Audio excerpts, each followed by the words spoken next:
Welcome to the Ops Experts Club. If you're at all interested in anything we talk about here in this episode, go ahead and check out the description down below and click any of the links there. Or if you just want to know more about us, click the links below. Now on to the episode. Ops Experts Club. Taryn Turner, excellent to see you, my man. Can you hear me when I clap? No, those were all cut out. Dude, so sucky, guys. I want you guys to know, anybody listening to the show, I clap freaking legit. You know, most white people can't clap, can't keep a beat. I can keep a beat amazing. Now, don't ask me to dance, because even though I can keep a beat with my clapping, my dancing gets a little bit wonky because I'm white. But I'm just saying, like, I can clap legit, and I'm disappointed that you guys cannot partake in that because it is sick clapping on this end. You need to clap deeper is the issue. Your clap's too high pitched. Deep clap I need to go for? What do you think? No? No. You know, even cut my hands on that one. Okay, anyway, we can move on. Ops Experts, great to have you on the show today. Taryn Turner, how is Washington today? Have you guys started getting smoke? No. We don't have any big fires around us. We had a thunderstorm yesterday. It was pretty cool. It's awesome. So it's back to being a little chilly. Whoa, you know, chilly. 60 degrees out right now. Crazy. Yeah, it's we're starting to get smoke pouring in, which sucks. I'm not gonna lie, it sucks when you can't open your windows at night. Any of you who don't live in the Pacific Northwest don't realize that this is such a pain point. The Pacific Northwest, man, it's nice when you open your windows at night because it gets hot during the day, but you can open them at night. When it's smoky, you can't do it. It's just not something you can do. So yeah. Anyway, awesome. Let's talk today, Taryn, about communication. I think it's something that every relationship needs. If your relationship is struggling right now, probably you need better communication. Maybe you might want to think about seeing a therapist together, because getting somebody who can talk to you in the same room and you can talk well together is a gift, right? So we're not going to talk about therapy today or relationships, but I would like to talk about communication amongst teams, because I think there are a lot of visionaries. This is a really big pain point. And there are a lot of teams that this is a really big pain point, and they both are pissed, right?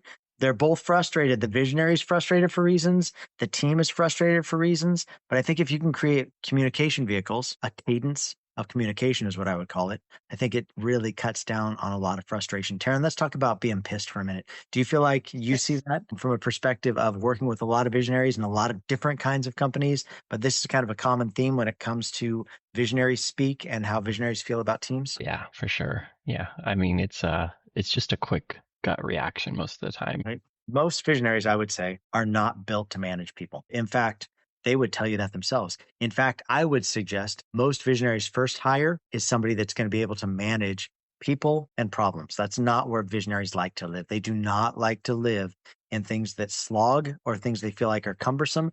They like to have ideas, right? So they are an idea generator. The visionary is somebody that's sharp end of the spear, and it's great. You know, some of their ideas work, some of their ideas don't work. But most people that aren't visionary, that's the place we struggle, right? Is coming up with new ideas. We're great at maintenance. They're great at ideas. The danger can be when you try and start mixing the two of those things, you know? So we build a lot here in Collab team on EOS, you know, which is Entrepreneur's Operating System, taken from the book Traction by Gino Wickman. There's another great book out there. If you're like Aaron, Traction, you know, so long and so dry and so boring. That's visionary speak. A lot of visionaries feel that way. Rocket Fuel is a great like supplemental guide if you want, much shorter, much more bullet pointed.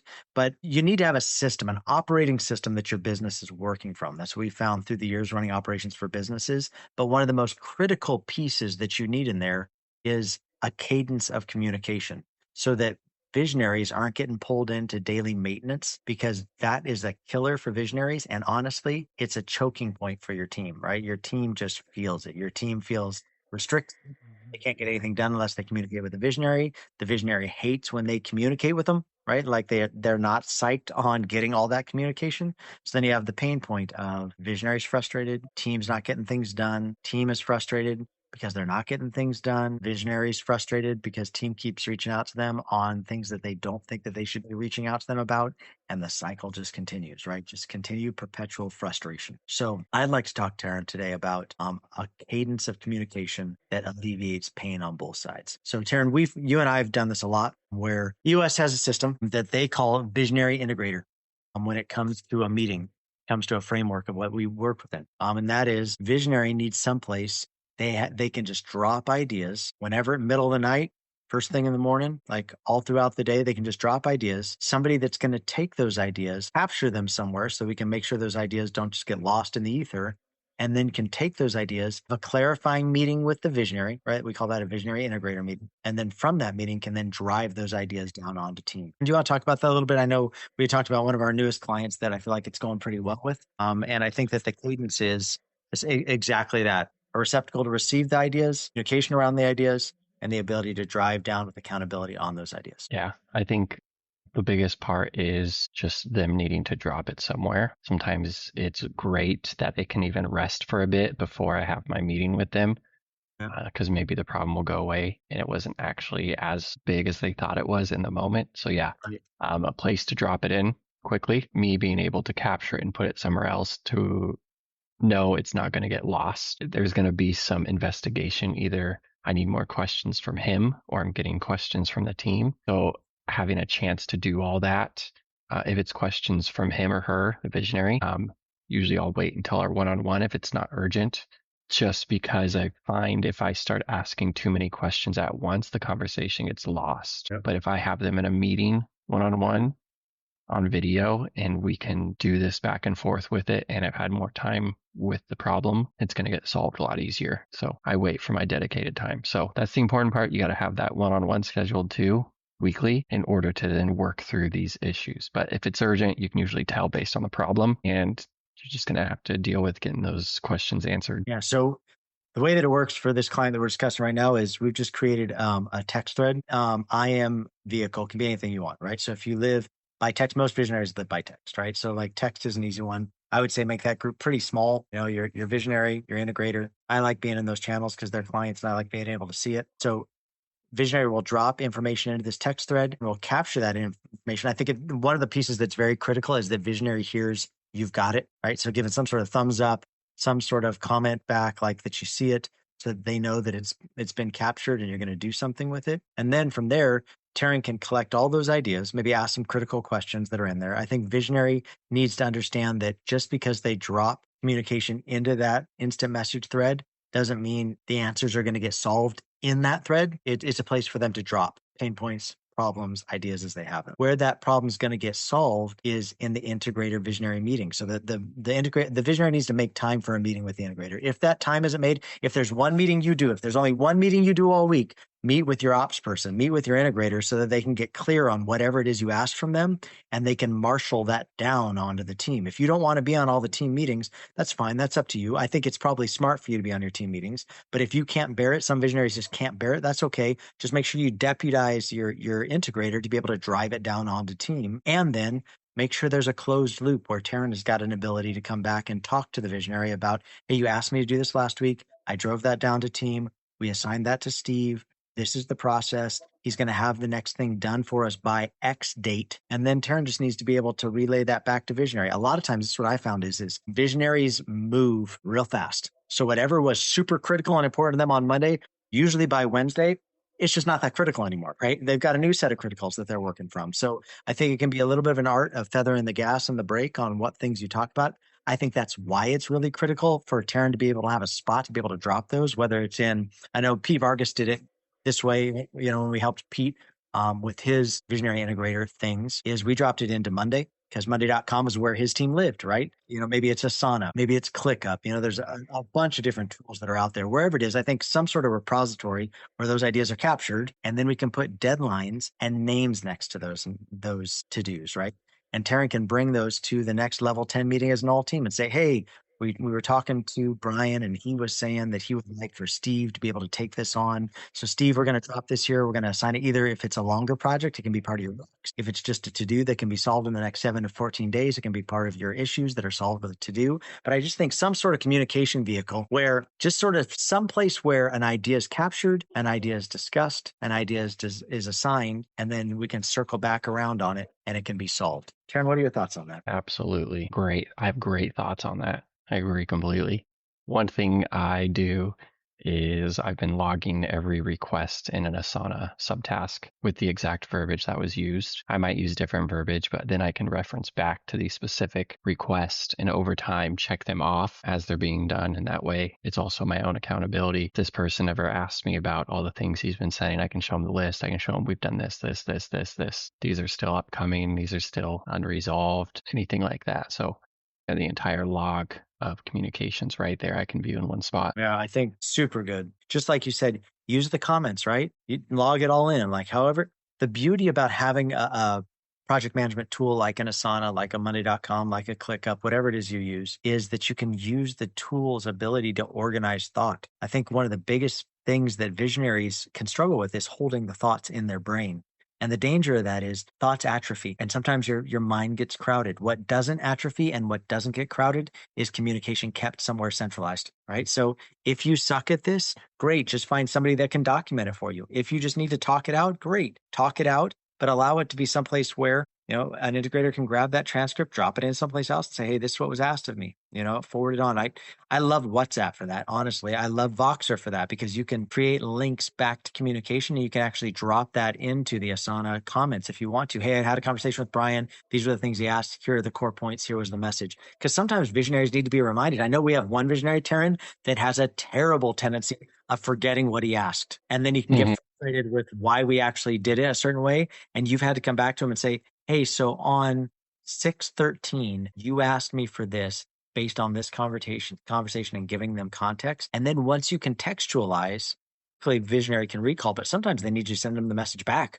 Hey, so here's the message you sent me on this. And man, there's nothing that helps cover your ass better than sending communication back to visionary. Now, sometimes that could piss them off too. So you got to be careful on how you say it and how you communicate it. Don't ever whip it back around on them to show them you're right. It's more like, no, sorry. If things have shifted, that's fine. I'll change, but I'm working off of this premise from this conversation. You asked me this, but unless you're keeping some sort of track of the communication, it can get really lost. It can get really messy really quick. Yeah, for sure. And I did, we talk about like matching it to the person. So we did have one person I was working with and I was able to create for him. I found out you can create automations on iPhones. I think that's been around for a while, but I'd never done one yet. And you can actually hook it up to Zapier. So, but with one press of a button, he could record his memo of the issue and then it goes to Zapier and then through AI, it would transcribe it, summarize it, and send it directly into ClickUp to be reviewed.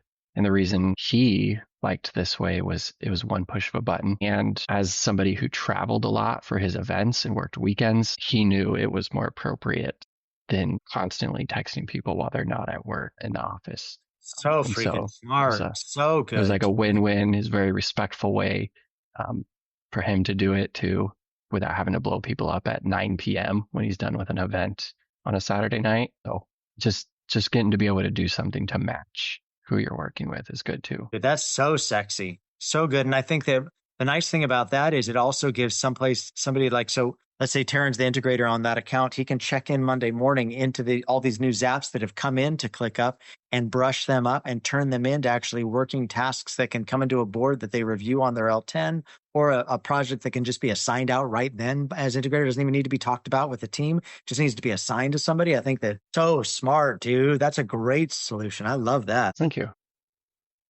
So I think too, what we just touched on there that I think is really important. We talked about the cadence and communication of having a steady workflow of ideas captured, discussed with the integrator. Integrator is able to assign them out to team in a closed loop of bringing it back to visionary and letting them know what the progress is. I think we just talked about there was the vehicle of communication, right? Like how are we communicating and where do we communicate things? We actually created a asset for this. If you're looking for a way to discuss and how this can be and something you can share with team, you can check that out. It's at comms, COMMS, comms.opsexpertsacademy.com. It's just a free asset where it's a visual. If your team needs something that you can just put in front of them as an explanation of this is how it works, it's a great tool. Just a free asset that can help you kind of roadmap out how does communication work? Not only a cadence of communication, but the vehicles that cadence follows. And I think it's nice to be able to have something that's centralized. So comms.opsexpertsacademy.com. Taryn, what other tips, tricks to the trade, things that you found that are just smart when it comes to communication from visionary to integrator to team?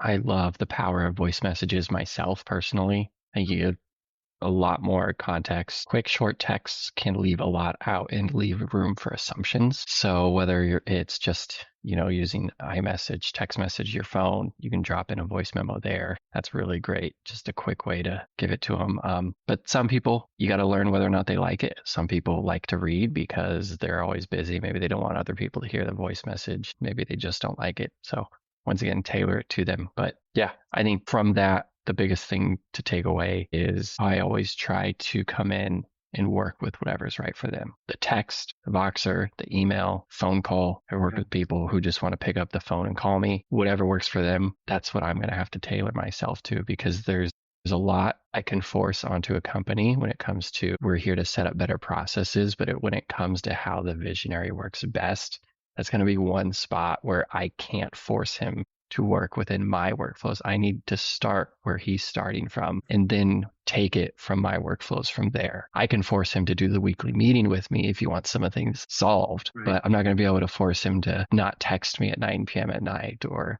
to send me an email. I'm going to have to start where he's starting from. Yeah, and I think that's the key. There's some visionaries out there that might be kind enough to humor you, to think that they're going to change the way that they communicate. It's short-lived. It's not going to last, so it's better for you to meet them the way they communicate and create systems. Just like you said, that's why I loved what you were suggesting about, from iPhone to a Zap to a Monday or to a ClickUp task, because I think that then takes the way the visionary speaks and communicates it into a language that I can then take and drive down from. I think that's the biggest thing, is come up with, how does visionary best speak? What's the best medium? And then how do we operationalize that, rather than trying to get them to, I've seen people try and force visionaries into Slack. Very, very rare I've seen that work. I've seen people try and force visionaries into project management tools like ClickUp.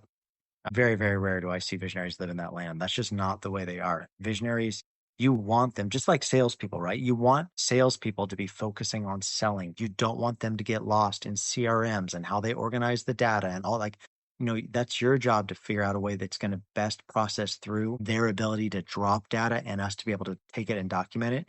You want them on the phone selling. Same thing with visionary. You want them ideating. You want them out there coming up with new ideas. You want them relationship managing. You want them out there front end of the spear, knocking down more opportunities to sell. You don't want them to be encumbered by your communication just because that's what works best for you. Find whatever medium they work with, and then you operationalize. And I think now, being in a time where there's so much AI, I think AI can really help with this, because I think that there's a lot of opportunities where AI can take dictated speech and actually translate that into something else. So I'm excited to see how AI is going to meet us in that, and other tools that can come from AI. Because I think that there's some really exciting stuff that's going to be coming up within the next year or two, even more than what we're seeing right now. I think too, Taryn, probably to tie it down, I would say another great tool that I've seen out there is 131. I think as visionaries dropping it down to team, as it's becoming something operationalized by integrator to team, if the team gets stuck, that's great. But don't just bring back to me that you're stuck. Bring back to me what the issues that you're having a pain point with, 3 ideas on how you could fix it, and what's the one that you would suggest. I think that way it takes the pressure off the integrator, because otherwise integrator becomes the choking point. If everybody's just crowdsourcing integrator's brain, then that means they're not actually using their brain to solve it. So as integrator tasks it down to other people, make sure they're implementing 131. That's also included in the comm sheet, comms.opsexpertsacademy.com. That's part of the thing we suggest, is as it gets rattled down to team, make sure team is actually using their own brain to come up with good ideas and bringing you back things that you can yes, no, or give them more data to be able to get them to a better answer. So Taryn Turner, excellent, man. What a great time hanging out with my buddy Taryn Turner. I appreciate you. Sorry, my internet speed lagged today. I hope that didn't cut up or make things too choppy for anybody listening. But Taryn, grateful for you always, man. You're a scholar and a gentleman. Ops Experts, thanks for hanging out with us today on Ops Experts Club. We'll be back here next week. Same place, same time. See y'all.